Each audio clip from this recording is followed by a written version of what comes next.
Morning, dear students. So, in the last session, we discussed what are the importance and limitations of planning, and even what is the procedure of planning or planning process. So, next topic for students' discussion is types of plans. So, we know planning is about predicting future, or it is just deciding the future course of action in advance. So in that case also there are so many different varieties are there. So we need to discuss what are those different varieties or what are those different types of plans. Okay, so an organization or any individual while making plans, there are so many different types depending upon the size of the business and depending upon the nature of the plan. So we are going to study different plans. So just let me go through what are the different types of plans. So before going for the actual different types, so we usually classify the plans into two types, that is single use plan and standing plans.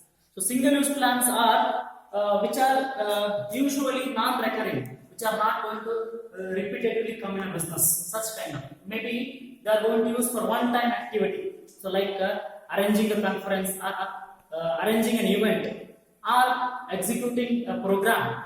It's maybe a span of such plans, maybe 1 week or 1 day, sometimes a very less span of time, like 1 hour or 2 hours. Okay, so it is a single day event or a single one time event, which is not recurring, not recurring in nature, not repeatedly come across business organizations. Such type of plans are called as single use plans. And also there are standing plans, which are recurring in nature. Means we used to come across the plans, such type of plans again and again. We have to make some modifications, we have to make some changes, and we have to go through. So such plans are standing plans. So just let us go through in detail.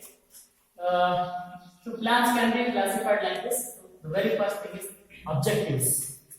So in the process of planning, we have discussed very first step in planning process is setting objectives. So you must be aware where you are going, because planning is something which is going to bridge the gap between where you are and where you want to go.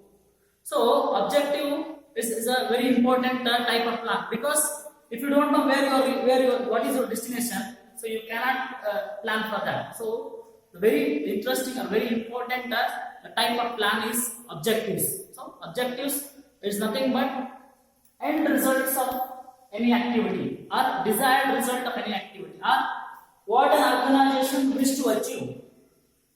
Every organization or every business definitely is seeking something. It is going to perform activity to reach some destination. So objective is that kind of plan where it is all about the end results of an activity or desired result of any activity. So you are supposed to set the objectives first. That is what. Maybe you take an example of a objective like an organization may wish to achieve some certain improvement in profit.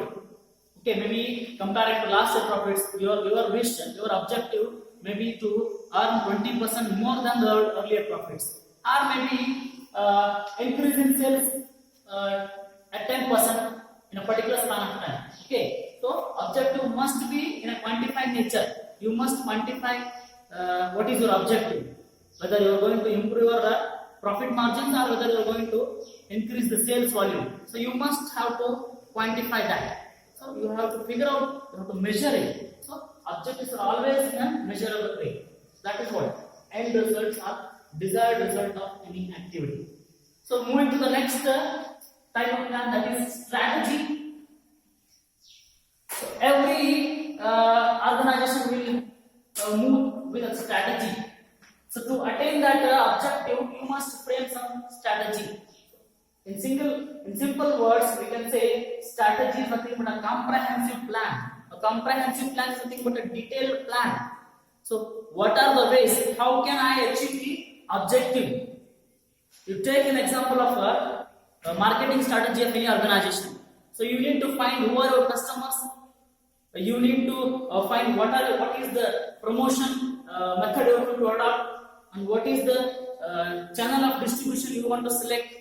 So you suppose, or what is the pricing strategy you want to implement. So you supposed to make some detailed plan or a comprehensive plan to achieve a strategy. Like in case of marketing strategy, so you must have to find first who are your target customers. So suppose you are a garment manufacturer, you supposed to have a clarity about who are your customers.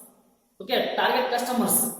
So sometimes you may manufacture only clothes which are suitable for only female section, or male section, or kids section, or senior section. Likewise, you must have clarity about the target customers, and then you're supposed to make some pricing strategy as well as marketing, like whether you want to select advertising methodology, or you want to give some discounts, or you want to give some offers or what. So you must have to make some detailed plan to establish to achieve your objectives.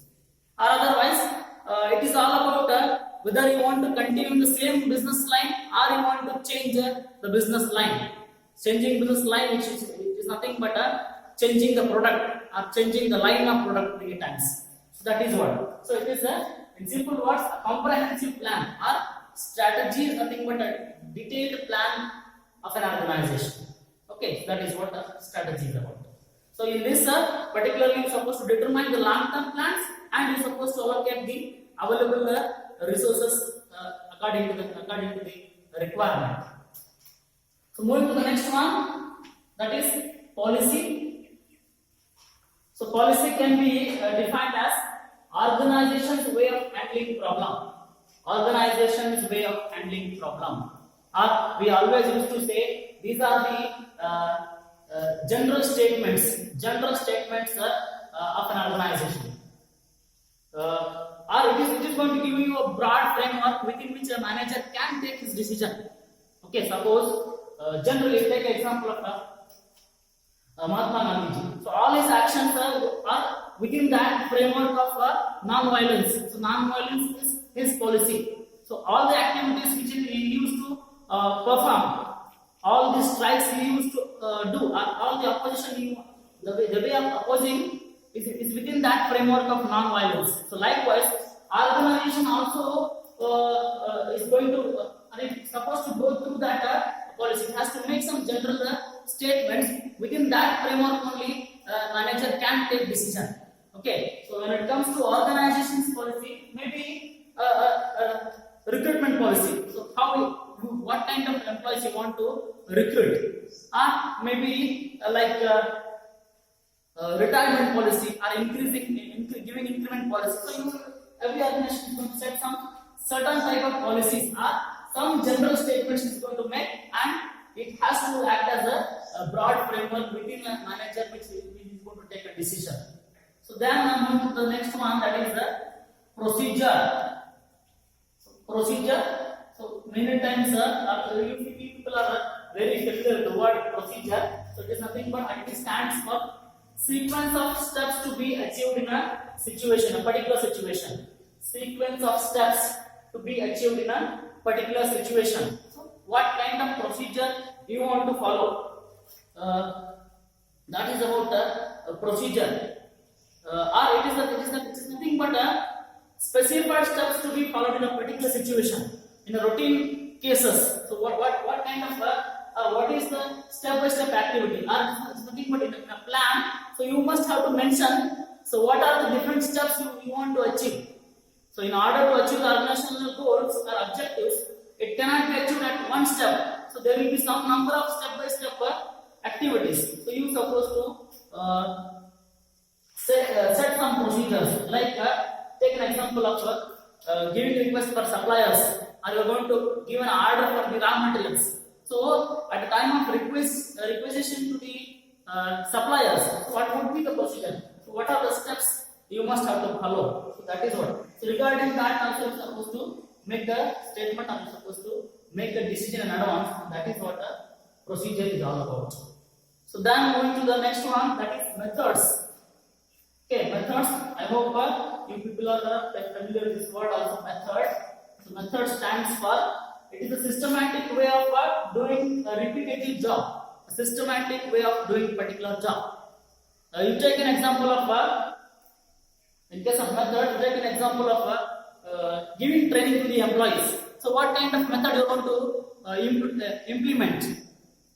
Okay, so whether you want to give him a lecture method or you want to give him only orientation and thereby you want to recruit him, or if the job position demands, you need to give him some on the job training. So what kind of training method you want to select, or what kind of training method suits to that position? So you supposed to select such kind of. Suppose you have selected a person for the top level management. Such cases only lecture method is sufficient, or you are going to give orientation, or you are going to instruct him, that is sufficient. Whereas if you are going to recruit a person for the operation level or very low level of management, so you are supposed to give him some proper training which suits him, which means you are supposed to give a training of on the job training, which means at the time of doing work only you are supposed to train him, you are supposed to give him guidelines, such kind of. So that is also one kind of plan. So method, you are supposed to select the appropriate method. So in order to get the productive results in the sense efficient results with less cost, less efforts, you are supposed to earn more. That's what efficiency is all about. So you are supposed to select the appropriate method which can give you productive results. So that is about the methods. So moving to the next one, that is rule. Obviously, we people are familiar with the word rule. Okay, so many times we heard. So there, an organization must have to frame some rules and regulations. It has to stick on to that rules and regulations. Okay, so when it comes to rules, specific actions and non-actions of employees. So an organization must have to make some statements, some specific statements. Or in simple words, I can say rules are nothing but statements which tells you what are the do's and don'ts in the organization. So what your employees are allowed to do and what your employees are not allowed to do.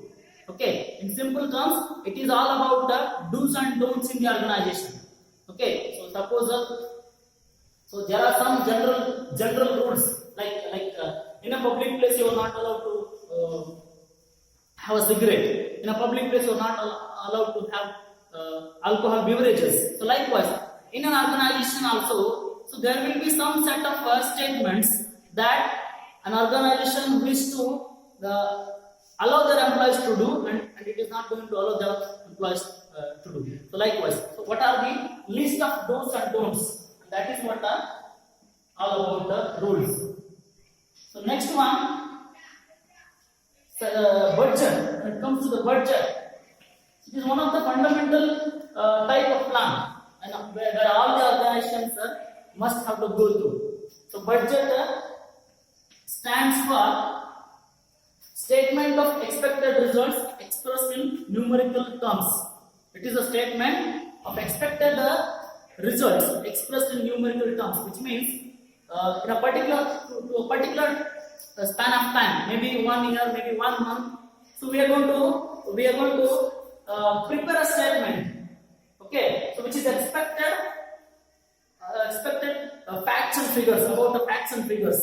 Okay, maybe many times you might have heard about cash budget or sales budget. So where an organization wish to achieve these many sales in a particular month, or you take a better example of cash budget.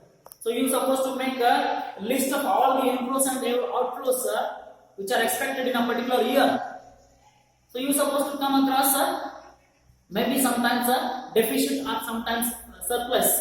Okay, so it is nothing but a difference between all the cash inflows and all the cash outflows. When it comes to cash inflows, all the receipts. Okay, so when you are going to make cash sales, so you want to receive cash inflow, and at the same time, whenever you are going to meet the expenditures, whenever you are going to incur costs, cash will go out from business. That is what that is called as cash outflow. So you are supposed to, or you are going to make organizations usually have the habit of making difference between these cash inflow and cash outflow, which is called as sometimes deficit, sometimes even surplus. That is what cash budget is about.